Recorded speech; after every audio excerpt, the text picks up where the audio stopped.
നമസ്കാരം. Shri K M Shah Jahan CPM-ന്റെ നേതൃയോഗമൊക്കെ സമാപിച്ചു. ഇനിയിപ്പോൾ മേഖലാ യോഗങ്ങളിലേക്ക് കടക്കും. യെച്ചൂരിയും പ്രകാശ് കാരാട്ടിന്റെയൊക്കെ നേതൃത്വത്തിൽ ഈ CPM-ന്റെ സംസ്ഥാന സെക്രട്ടറി MV ഗോവിന്ദന്റെ വാർത്താ സമ്മേളനം നമ്മളെല്ലാം കണ്ടു. അവിടെ പറഞ്ഞ കാര്യങ്ങൾ അതിൻ്റെ വരികൾക്കിടയിലൂടെ വായിക്കാനായിട്ട് ഷാജഹാന് സാധിച്ചു. പലരും ഒക്കെ ധരിച്ചു വെച്ചത് വിലയിരുത്തലൊക്കെ കഴിഞ്ഞു, വീണ്ടും പഴയതുപോലെ തന്നെ വഞ്ചി തിരുനക്കര തന്നെ എന്ന് കണക്ക് കൂട്ടുന്ന ചിലരുണ്ട്. അതായത് വീണ്ടും പാർട്ടി പിണറായിയുടെ കാൽക്കീഴിൽ തന്നെ എന്നൊക്കെ പറഞ്ഞ് ചിലരൊക്കെ അങ്ങ് നിൽക്കുകയാണ്. അതല്ലല്ലോ കാണാൻ പോകുന്നത്. താങ്കള് MV ഗോവിന്ദന്റെ വാക്കുകൾ ആ വരികൾക്കിടയിൽ കൂടെ പോയ ആളാണ്. എങ്ങനെ ഇനി അങ്ങോട്ടുള്ള കാര്യങ്ങൾ ഏത് തരത്തിലായിരിക്കും?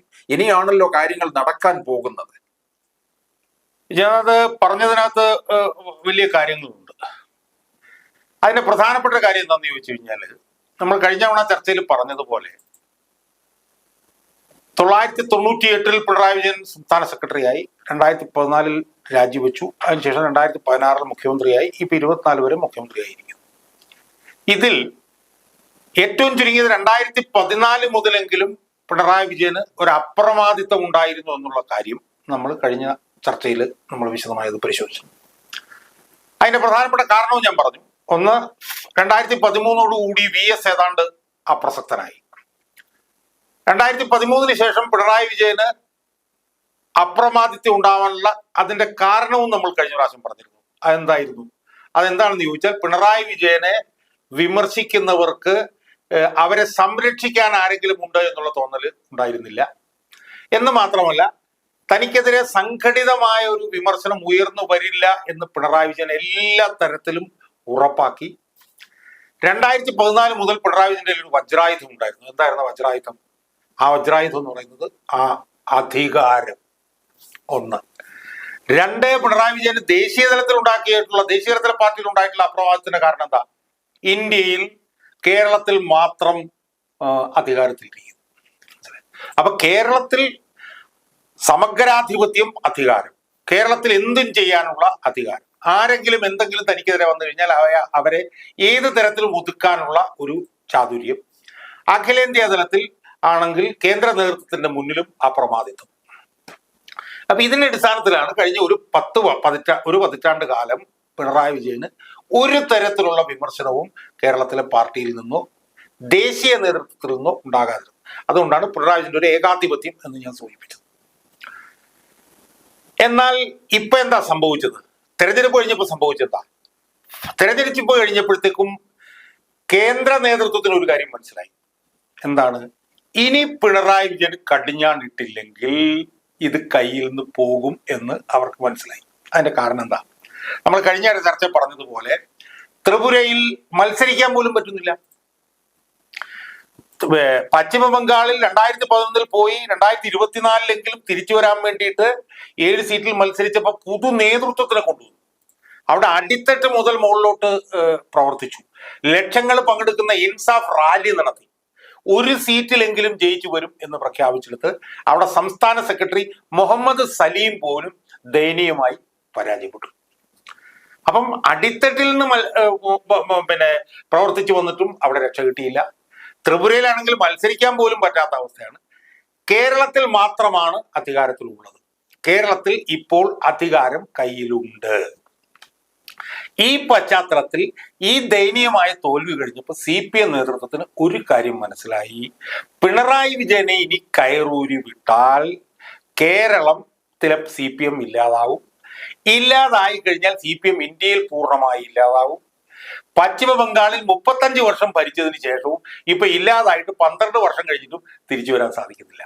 അപ്പൊ CPM-നെ സംബന്ധിച്ചിടത്തോളം ഇനി കേരളത്തിലെ പാർട്ടിയുടെ സ്വാധീനവും കേരളത്തിലെ ഭരണവും എങ്ങനെയെങ്കിലും നിലനിർത്തുക എന്നുള്ളത് ആയി മാറി അവരുടെ ഏക അജണ്ട. ആ ഏക അജണ്ടക്ക് തടസ്സമായി നിൽക്കുന്ന ഏക വ്യക്തി എന്ന് പറഞ്ഞാൽ ആരാ? പിണറായി വിജയൻ. അപ്പൊ അതുകൊണ്ട് CPM-നെ നിലനിർത്തണോ പിണറായി വിജയനെ നിലനിർത്തണോ എന്നുള്ള നിലയിലേക്ക് കാര്യങ്ങൾ മാറി. അങ്ങനെ മാറി CPM നിലനിർത്തണം എന്നുള്ള തീരുമാനത്തിലേക്ക് കേന്ദ്ര നേതൃത്വം എത്തി. ആ എത്തിയതിന് ശേഷം അത് എങ്ങനെ നടപ്പിലാക്കണം എന്നുള്ള ഒരു മോഡസ് ഓപ്പറാണ്ടി, അതാണ് നമ്മൾ കഴിഞ്ഞ ദിവസത്തെ ചർച്ചയിലൊക്കെ നമ്മൾ പറഞ്ഞത്. ആ മോഡസ് ഓപ്പറാണ്ടി ഞാനിപ്പോൾ ഇവിടെ റിപ്പീറ്റ് ചെയ്യുന്നില്ല, കാരണം നമ്മൾ വിശദമായി ചർച്ച ചെയ്തു. വിജാത് പറഞ്ഞ ആ കാര്യത്തിലെ ഒരു ഭാഗത്തേക്ക് ഞാൻ വരാം.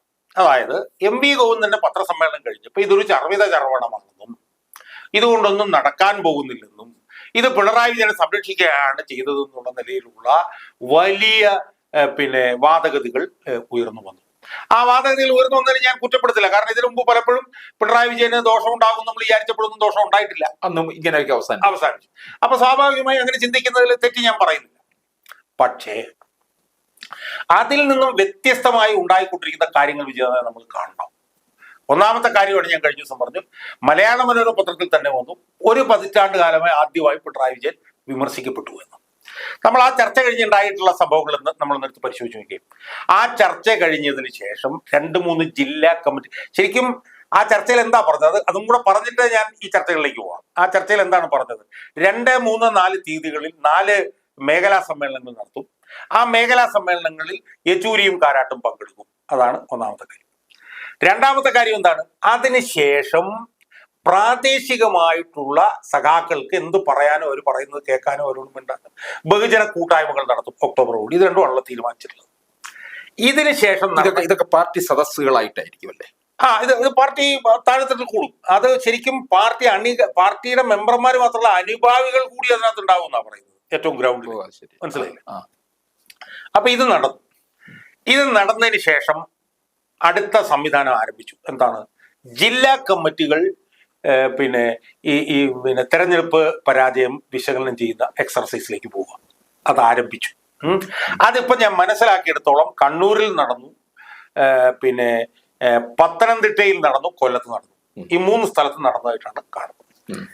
വിജയനാഥ്, ഈ 3 സ്ഥലത്തും നമ്മളൊന്ന് എടുത്തു നോക്കൂ, അതിന്റെ ഒരു സ്വഭാവം നോക്കൂ. ഞാൻ പറഞ്ഞത്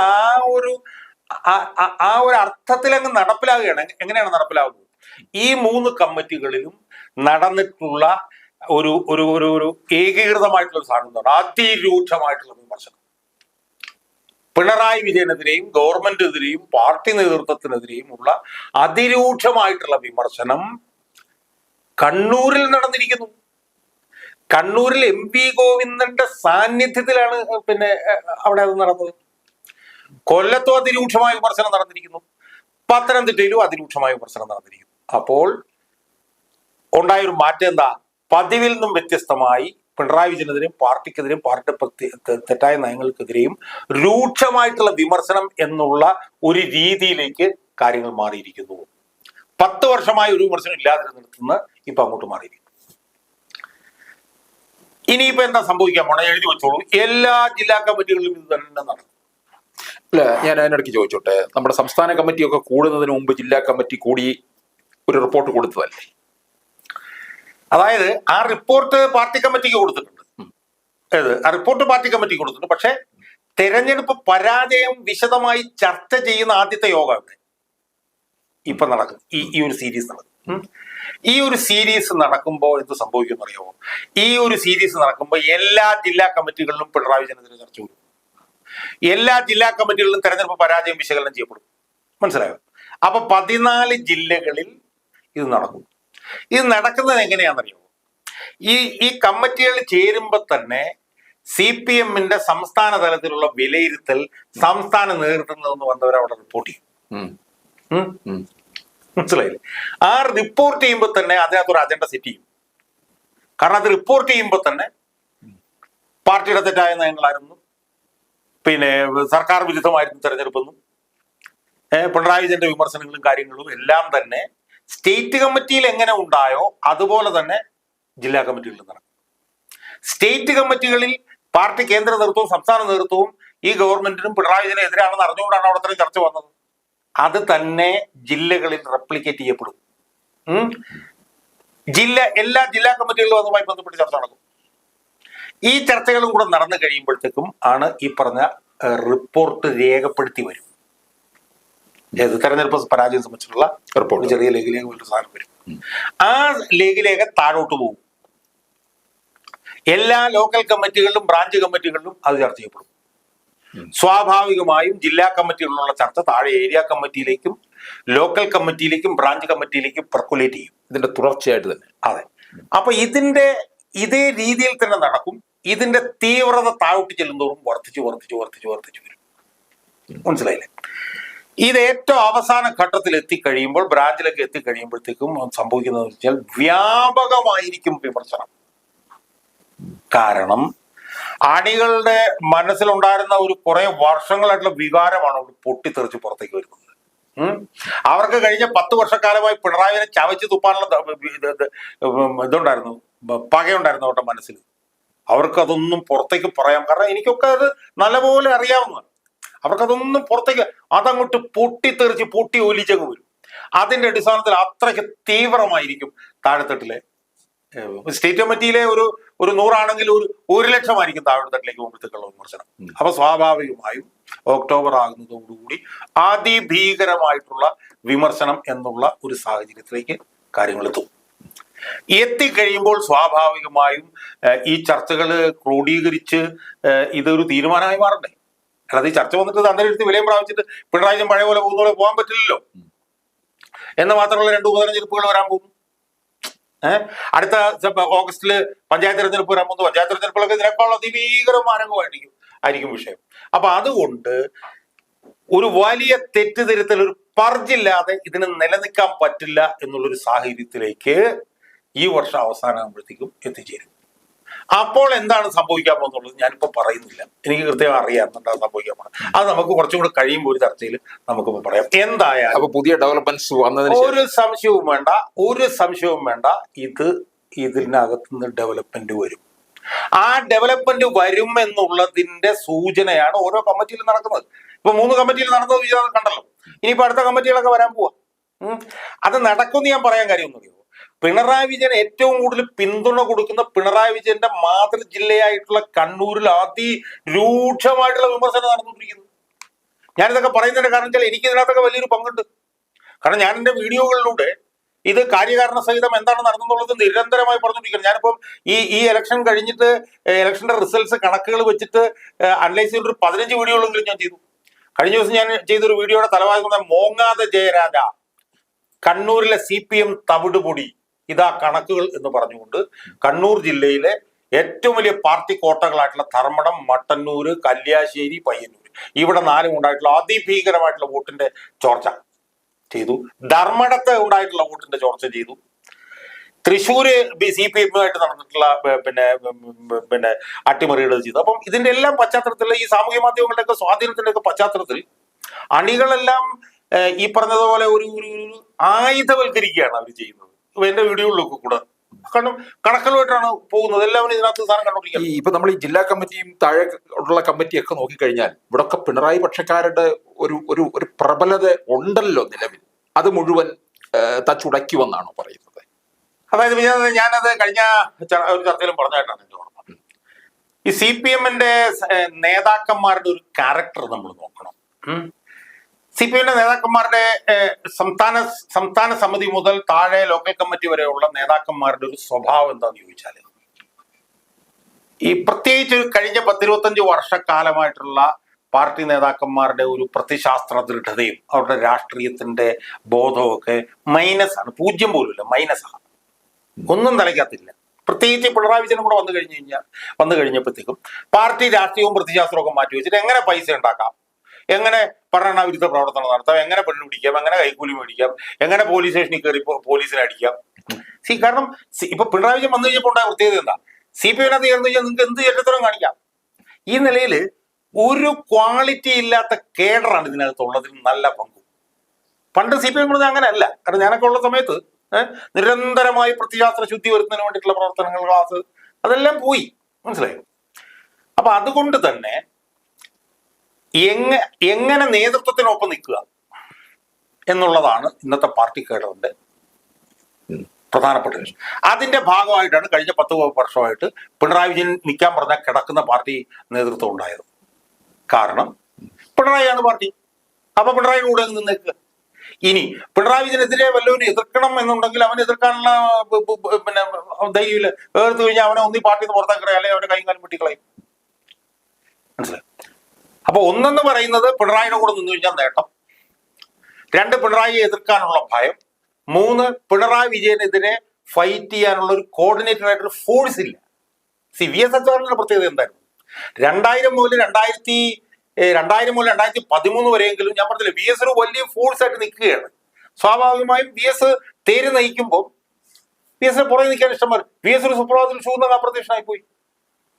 അപ്പൊ ഈ 3 കാരണങ്ങൾ കൊണ്ട് പിണറായി വിജയൻ ഇരിക്കാൻ പറഞ്ഞ കിടക്കുന്ന ഒരു പാർട്ടി കേഡർ ലീഡർഷിപ്പാണ് ഉണ്ടായിരുന്നത്.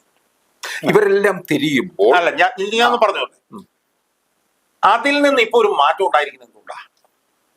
അതിൽ നിന്ന് ഇപ്പൊ ഒരു മാറ്റം ഉണ്ടായിരിക്കുന്നു പറഞ്ഞാൽ പിണറായി വിജയന്റെ പിടി അയയുകയാണെന്നും, അപ്പൊ പിണറായി വിജയൻ ചെയ്യുന്നത് തെറ്റാണെന്ന് പാർട്ടി കേഡറിനും പാർട്ടി നേതൃത്വത്തിനൊക്കെ നല്ല ബോധ്യം കഴിഞ്ഞ കുറെ നാളുകളായിട്ടുണ്ട്. പക്ഷെ ഉണ്ടെന്ന് പറയുമ്പോഴും പാർട്ടി ലീഡർഷിപ്പ് അവരുടെ കൂടെ ഇല്ല. ഇപ്പൊ എതിർക്കാനായിട്ട് ഇപ്പം മേഴ്സിക്കുട്ടിയമ്മ എതിർക്കാൻ തീരുമാനിച്ചു. മേഴ്സിക്കുട്ടിയമ്മ എതിർത്ത് കഴിഞ്ഞാൽ മേഴ്സിക്കുട്ടിയമ്മ 3 മാസം മേഴ്സിക്കുട്ടിയമ്മ പാർട്ടി പുറത്താം, ഉണ്ടാവരാനെങ്കില്ല. പക്ഷെ അവർക്കൊക്കെ ഇപ്പം ചിറക് മുളച്ചിരിക്കുന്നത് എന്തുകൊണ്ടാണ്? പാർട്ടി സ്റ്റേറ്റ് ലീഡർഷിപ്പും പാർട്ടി സെൻട്രൽ ലീഡർഷിപ്പും പിണറായി വിജയനെതിരാണെന്ന് മനസ്സിലാക്കി കഴിഞ്ഞിരിക്കുന്നു. അപ്പൊ ആത്യന്തികമായി പാർട്ടി ലീഡർഷിപ്പിന്റെയും പാർട്ടി താഴെയുള്ള നേതാക്കന്മാരുടെ ലക്ഷ്യത പാർട്ടിയുടെ കൂടെ നിൽക്കുക. പാർട്ടിയുടെ കൂടെ നിൽക്കണമെങ്കിൽ പിന്നെ പാർട്ടിയിലെ പ്രബല വിഭാഗം ഏതാണോ അവരുടെ കൂടെ നിൽക്കുക. പാർട്ടിയിലെ പ്രബല വിഭാഗം പിണറായി ആണെങ്കിൽ പിണറായിയുടെ കൂടെ നിൽക്കുക. പാർട്ടിയിലെ പ്രബല വിഭാഗം പിന്നെ MP ഗോവിന്ദനാണെങ്കിൽ MP ഗോവിന്ദന്റെ കൂടെ നിൽക്കുക. ഇപ്പൊ പാർട്ടിയിലെ പ്രബല വിഭാഗം പിണറായിയിൽ നിന്ന് പിണറായി വിജയന്റെ പിടി അയഞ്ഞു എന്നുള്ളത് കൊണ്ട് തന്നെ പിണറായി വിജയന്റെ കൂടെ നിന്നവരാരാണോ അവര് തന്നെ നാളെ പിണറായിന് ചെപ്പക്കുറ്റി അടി കൊടുക്കും. കാരണം അവർക്ക് കമ്മിറ്റ്മെന്റ് പിണറായിയോടല്ല. അവരെ സംബന്ധിച്ച് ഇത്ര നാളെ പാർട്ടിയായിരുന്നു പിണറായി, ഇനി നാളെ പോലും പാർട്ടിയല്ല പിണറായി. മനസ്സിലായില്ലേ? അപ്പൊ അതുകൊണ്ട് തന്നെ ഇനി പിണറായി വിജയന്റെ ചുറ്റും നിൽക്കുന്ന ആളുകൾ നമ്മൾ സിനിമയിലൊക്കെ കാണുന്നത് ഇങ്ങനെ പെട്ടെന്ന് അതുപോലെ അങ്ങ് അപ്രത്യക്ഷമാകും. അതിന്റെ ഏറ്റവും വലിയ ഉദാഹരണമല്ലേ കണ്ണൂർ പിണറായി ഒന്ന് ഇരുത്തി നോക്കി കഴിഞ്ഞാൽ മൂത്രം ഒഴിക്കാത്ത ഏത് നേതാവ് ഉണ്ടായിരുന്നു അവിടെ? ഇന്നലത്തെ കണ്ട ചർച്ച എന്ന് പറഞ്ഞാൽ അതിരൂക്ഷമായിട്ടുള്ള പിന്നെ ചർച്ച അവിടെ നടന്നത് MP ഗോവിന്ദന്റെ സാന്നിധ്യത്തിൽ തന്നെ. മനസ്സിലായി? അപ്പൊ ഇതുണ്ടാക്കുന്ന ഒരു മാറ്റം ഉണ്ടല്ലോ, ഈ അത്ഭുതകരമായി. ഇത് എവിടെ ചെന്ന് തീരുമെന്നും ഞാൻ ഇപ്പൊ പറയുന്നില്ല, കുറച്ചാൾ കഴിയുമ്പോഴത്തേക്ക് പറയാം. പക്ഷെ ഇത് എങ്ങോട്ട് പോയിക്കൊണ്ടിരിക്കുകയാണെന്നുള്ളത് വ്യക്തമാണ്. പിന്നെ അയാളുടെ പത്രസമ്മേളനത്തിൽ അത് വ്യക്തമായിരുന്നു. പിന്നെ അത് അയാൾക്ക് പൊതിഞ്ഞേ പറയാൻ പറ്റുള്ളൂ, കാരണം അയാൾക്കും അതിനകത്ത് പങ്കുണ്ടല്ലോ.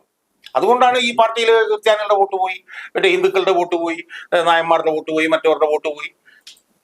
ഇപ്പൊ കണക്കനുസരിച്ച് ഈഴവ വോട്ടുകളാണ് അവർക്ക് മുഴുവൻ പോയതെന്നാണ്. ഞാൻ പറഞ്ഞ ആ വാദം തന്നെ അസംബന്ധം. അങ്ങനെ വിശകലനം ചെയ്യുന്നത് തന്നെ ഒരു ഒരു ഒരു പ്രത്യയശാസ്ത്രത്തിലും വർഗാധിപത്യത്തിലും വിശ്വസിക്കുന്ന ഒരു പാർട്ടി ഞങ്ങൾക്ക് ക്രിസ്ത്യാനിയുടെ വോട്ട് പോയി, അത് തന്നെ ശുദ്ധ അസംബന്ധമല്ലേ? അവര് പൊളിറ്റിക്സ് അല്ലേ അവര് പറയുന്നത്? മനസ്സിലായോ? അപ്പൊ അതുകൊണ്ട് തന്നെ ഇനിയിപ്പം ഇയാൾക്ക് പിടിച്ചു നിൽക്കുക എന്ന് പറഞ്ഞു കഴിഞ്ഞാൽ വലിയ പാടാണ്. അപ്പൊ അങ്ങനെ വരികയാണെന്നുണ്ടെങ്കിൽ 2025 തദ്ദേശ സ്വയംഭരണ സ്ഥാപനങ്ങളിലേക്കുള്ള തെരഞ്ഞെടുപ്പാണ്. ശുദ്ധികലശം പാർട്ടി അതിനു മുമ്പ് തന്നെ താല്പര്യപ്പെടും. അങ്ങനെ വരികയാണെങ്കിൽ പിണറായിക്ക് സ്വയം ഒഴിയേണ്ടി വരുന്ന ഒരു അവസ്ഥയിലേക്ക് കാര്യങ്ങൾ മാറും എന്നായിരിക്കും ഷാജഹാൻ കണക്ക് കൂട്ടുന്നത്. ഞാൻ പറയുന്നത് ഇത് ഞാനിങ്ങനെ പറഞ്ഞെങ്കിലും ഇതത്ര എളുപ്പമുള്ള പ്രോസസ്സാണെന്ന് നമ്മൾ കരുതരുത്. അതിന് പല കാരണങ്ങളുണ്ട്. ഒന്ന്, ഈ പിണറായി വിജയൻ കഴിഞ്ഞൊരു 10 വർഷം കൊണ്ട് ഇതിനെ അടിമുടി lock stock and barrel from top to bottom to top അഴിമതിവൽക്കരിച്ചു. ക്രിമിനൽ വൽക്കരിച്ചതൊക്കെ വേറെ. കംപ്ലീറ്റ് അയാൾക്ക് പച്ചയ്ക്ക് പിടിച്ചിരിക്കാൻ വേണ്ടി അയാള് പൈസ ഉണ്ടാക്കിക്കോളാൻ അങ്ങ് പറഞ്ഞു, എല്ലാരെയും അഴിച്ചു വിട്ടു, കെട്ടങ്ങ് പൊട്ടിച്ചു. അപ്പൊ അതുകൊണ്ട് ഇപ്പൊ നിങ്ങൾ പ്രാദേശിക തലത്തിൽ ചെന്ന് നോക്കിക്കഴിഞ്ഞാൽ നിങ്ങൾക്ക് കാണാൻ കഴിയുന്നതാണ് അവിടെയുള്ള പാർട്ടിക്കാരന്റെ ഏറ്റവും പ്രധാനപ്പെട്ട പണി. ഇപ്പൊ പ്രാദേശികമായിട്ട് നിങ്ങൾ ചെന്ന് ഇപ്പം ഒരു സ്ഥലം വിൽക്കണം, റിയൽ എസ്റ്റേറ്റ് സ്ഥലം വിൽക്കണമെങ്കിൽ നമ്പർ 1, നമ്പർ 2, നമ്പർ 3 ഏതിന്റെ പാർട്ടിക്കാരാണ്. ഇപ്പൊ പാർട്ടി അഴിമതിയിൽ മുങ്ങി കുളിച്ചു. 1. 2, ഇപ്പൊ പഞ്ചായത്ത് തെരഞ്ഞെടുപ്പിന്റെ കാര്യം വിചാരിച്ചു പറഞ്ഞില്ലേ? പഞ്ചായത്ത് തെരഞ്ഞെടുപ്പ് കൊണ്ടുവന്നു കഴിഞ്ഞാൽ പഞ്ചായത്തുകളിൽ നിന്നുകൊണ്ട് പച്ചയ്ക്ക് കൊള്ളാടത്തലല്ലേ CPM-കാരുടെ പണി. ഇപ്പൊ തിരുവനന്തപുരം കോർപ്പറേഷൻ, ഞാനൊരു തിരുവനന്തപുരം കോർപ്പറേഷനുമായി ബന്ധപ്പെട്ടുകൊണ്ട് ഒരു ഡസൻ വീഡിയോ ചെയ്ത് ഞാൻ ചർച്ചയിലും അത് നേരത്തെ സൂചിപ്പിച്ചു. ഒരു ഡസൻ വീഡിയോ ഞാൻ ചെയ്യാൻ പോകുന്നുണ്ട്. കൊള്ളയെന്ന് പറഞ്ഞു കഴിഞ്ഞാൽ കംപ്ലീറ്റ് കൈയിട്ട് വാരിക്കൊണ്ട് പോവുകയാണ്. മനസ്സിലായി? അപ്പൊ അതുകൊണ്ട് തന്നെ ഈ ഒരു ഒരു ശുദ്ധീകരണം എന്ന് പറയുന്നത് CPM-നെ സംബന്ധിച്ചിടത്തോളം വലിയ ബുദ്ധിമുട്ടുള്ള ഒരു സംഭവമാണ്. പക്ഷേ CPM ഇന്ന് എത്തി നിൽക്കുന്ന ഒരു അവസ്ഥ എന്താന്ന് വെച്ച് കഴിഞ്ഞാൽ പിണറായി വിജയനും അയാൾ പ്രതിനിധീകരിക്കുന്ന ഈ ആശയത്തിനെയും പരിപൂർണമായി തുടച്ചു മാറ്റിയില്ലെങ്കിൽ അയാൾ പ്രതിനിധീകരിക്കുന്ന ആശയം ഈ പാർട്ടിയെ തുടച്ചു മാറ്റുമെന്നുള്ള നിലയിലേക്ക് കാര്യങ്ങൾ നിൽക്കും. അതുകൊണ്ട് CPM-ന് ഇനി നിലനിൽക്കണോ, ഈ ആശയത്തെ പൂർണ്ണമായി തുടച്ചു മാറ്റണം. ഈ ആശയത്തെ തുടച്ചു മാറ്റുക എന്ന് പറഞ്ഞാൽ പിണറായിയെ മാറ്റുക എന്നുള്ളതുകൊണ്ട് അതവിടെ തീരുന്നില്ല. പിണറായി മാറ്റുക എന്ന് പറഞ്ഞു കഴിഞ്ഞാൽ നിങ്ങൾ ഈ കതിരെ കൊണ്ട് വളം വെക്കുക എന്ന് പറഞ്ഞ പോലെ അയാളുടെ ഈ മുതലാളിത്ത ആശയം ഉണ്ടല്ലോ, അയാൾ ഈ CPM-ലേക്ക് പരത്തിയത്, അതിനെ ഒന്നാകെ എടുത്ത് ദൂരെ കളയണം. അത് ചെറിയ പണിയൊന്നും അല്ല എന്നുള്ളത് കൊണ്ട് തന്നെ ഈ ഒരു ചെളിക്കുണ്ടിൽ നിന്ന് CPM-ന് രക്ഷപ്പെടല് ഭാര്യ മേജർ ആയിട്ടുള്ള ഒരു 5-6 ഓപ്പറേഷൻ നടത്തിയാൽ പോലും എത്രത്തോളം ഫലപ്രദമാകും എന്ന് എനിക്ക് ഒരു പിടിയില്ല. ഇതാണ് അവസ്ഥ. അപ്പൊ എനിക്കൊരു സംശയം ഉണ്ടാകുന്നത്, എങ്ങനെയൊക്കെ വരുമ്പോഴും എത്ര നന്നായിട്ട് ഈ മേഖല ഇതൊക്കെ നടത്തിക്കഴിഞ്ഞും ഒരു വലിയ ശുദ്ധീകരണമൊക്കെ വരികയാണെന്നുണ്ടെങ്കിൽ ഒരുപക്ഷെ പിണറായി ആരോഗ്യസ്ഥിതിയൊക്കെ പരിഗണിച്ച് ചിലപ്പോൾ സ്വയം ഒഴിയാനുള്ള സാധ്യതയിലേക്ക്. അല്ല, അത് ആ സാധ്യത നമുക്ക് തള്ളിക്കളയാൻ പറ്റില്ല. കാരണം എന്താന്ന് വെച്ച് കഴിഞ്ഞാല് ഈ പാർട്ടിക്കകത്ത് പിണറായി വിജയന്റെ ഒരു മുതലാളിത്തവൽക്കരണ നയങ്ങൾക്കെതിരായും പിണറായി വിജയന്റെ ഒരു രാഷ്ട്രീയ കാഴ്ചപ്പാടിനെതിരായിട്ടുമുള്ള ഒരു വലിയ ഒരു ചേണിങ് ഈ പാർട്ടിയുടെ മുകളിൽ മുതൽ താഴെ വരെ നടന്നു കഴിഞ്ഞാൽ പിന്നെ ആ ചേണിങ്ങിനകത്ത് ഇയാൾക്കൊരു സ്പേസ് ഇല്ല. മനസ്സിലായോ? പിന്നെ എന്താ സംഭവിക്കുന്ന പറഞ്ഞു കഴിഞ്ഞാൽ ഇയാൾ ചെയ്തത് എല്ലാം തെറ്റെന്നുള്ള നിലയിലേക്ക് സാധനം വരും. ഇയാൾ ആദ്യാവസാനം ചെയ്തത് മുഴുവൻ തെറ്റ് എന്നുള്ള നിലയ്ക്ക്, പിന്നെ ആദ്യാവസാനം ഇയാൾ ചെയ്തത് മുഴുവൻ തെറ്റല്ല, അത് പകരം പോലെ സത്യമാണ് 100%. ഇപ്പൊ തെരഞ്ഞെടുപ്പ് വന്നപ്പോ തന്നെ നിങ്ങൾ ആലോചിച്ച് നോക്കൂ. തെരഞ്ഞെടുപ്പ് വന്നപ്പോഴത്തേക്ക് ഇയാൾ എന്ത് ചെയ്തു? തെരഞ്ഞെടുപ്പില് പിന്നെ ഇയാൾ BJP കയറുമൊന്നും പറഞ്ഞില്ല. തെരഞ്ഞെടുപ്പ് ഇയാളുടെ വഴിക്ക് പോയി. CPM-ന് ആകെപ്പാടുള്ള ഒരു മുഖ്യമന്ത്രിയാണെന്ന് ഓർക്കണം. അപ്പൊ എവിടെ നോക്കിയാലും ഇയാളുടെ മരുമകനെ കൊണ്ടുവന്നു, ഇയാളുടെ മകളുമായി ബന്ധപ്പെട്ടാകും ഇയാൾക്കെതിരെ പാർട്ടിയെ പിന്നെ ക്രിമിനൽ വൽക്കരിച്ചു, അഴിമതിവൽക്കരിച്ചു, ശശിയെ കൊണ്ടുവന്നു. ഇയാൾക്കെതിരെ നെഗറ്റീവ് മാത്രമേ പറയാനുള്ളൂ. ആ നെഗറ്റീവ് മുഴുവൻ പാർട്ടി അടിമുടി ഇങ്ങനെ ചർച്ച ചെയ്തുകൊണ്ടിരിക്കുമ്പോൾ ഇയാൾക്ക് പിന്നെ ഇതിനകത്ത് യാതൊരു പ്രസക്തിയില്ല. സ്വാഭാവികമായും ഒരു ജനുവരി ഡിസംബർ ഒക്കെ ആകുമ്പോൾ നിങ്ങൾ എന്നെ കൊണ്ട് പറയിപ്പിച്ചു, ഒരു ഡിസംബർ ജനുവരി ഒക്കെ ആകുമ്പോഴത്തേക്കും ചിലപ്പം പിന്നെ ഒരു തവണ കൊണ്ട് ട്രീറ്റ്മെന്റിനെന്നും പറഞ്ഞ് വിദേശത്തേക്ക് പോകും. മയോ ക്ലിനിക്കിലേക്ക് ചിലപ്പോൾ ഒരു തവണയും കൂടെ പോകും. ഒരു തവണയും കൂടെ പോയി വന്നിട്ട് ആരോഗ്യപരമായ കാരണങ്ങളാൽ എന്ന് പറഞ്ഞുകൊണ്ട് അയാൾ ഊരിപ്പോകുന്ന ഒരു സാധ്യതയും നമുക്ക് തള്ളാൻ കഴിയില്ല എന്നുള്ളത് നമുക്ക് വരും ദിവസങ്ങളിൽ നമുക്ക് ബോധ്യമാകുന്ന കാര്യത്തിൽ എനിക്കൊരു സംശയമില്ല. അത് കഴിഞ്ഞ് പിണറായിയുടെ ഭാവി കേരളത്തിൽ എന്താകും എന്നുള്ളത് നമുക്ക് പിന്നീട് ചർച്ച ചെയ്യേണ്ടി. അതെ. അത് കഴിഞ്ഞിട്ട് പിന്നെ എന്താകും എന്നുള്ളതൊക്കെ ഇപ്പൊ പാർട്ടിയിൽ നിന്ന് പുറത്തേക്ക് പോയാൽ പിന്നെ ചവറാണ്. മനസ്സിലായില്ലേ? പാർട്ടിയിൽ നിന്ന് പുറത്താക്കുക അല്ലെങ്കിൽ പാർട്ടിയിൽ നിന്ന് ഇപ്പൊ ഇയാൾ മുഖ്യമന്ത്രി സ്ഥാനത്ത് നിന്ന് മാറി ഇയാൾ പൊളിച്ചൂറും പ്രായം പിന്നെ അയാൾക്ക് ഒരു ചൂലിന്റെ വില പോലും ഇല്ല. പാർട്ടിയിൽ നിന്ന് പുറത്തു പോയവൻ ശരിക്കും ഫൈറ്റ് ചെയ്ത് നിൽക്കുന്ന യഥാർത്ഥത്തിൽ ഞാൻ മാത്രമേ, ബാക്കിയുള്ളവനെല്ലാം ജീവച്ചാവോ. അപ്പൊ പാർട്ടിയിൽ നിന്ന് പിണറായി വിജയനെ പോലെ അധികാര കേന്ദ്രമായിരുന്ന ഒരാള് അയാൾ വെറും ഒരു പോളിറ്റ് ബ്യൂറോ മെമ്പറായിട്ട് ഇതിനകത്തേക്ക് മാറി എന്ന് പറഞ്ഞു കഴിഞ്ഞാൽ പിന്നെ അയാൾ ഈ പറഞ്ഞ പോലെ ഒരു വെജിറ്റബിൾ മാസ് ആയിട്ട്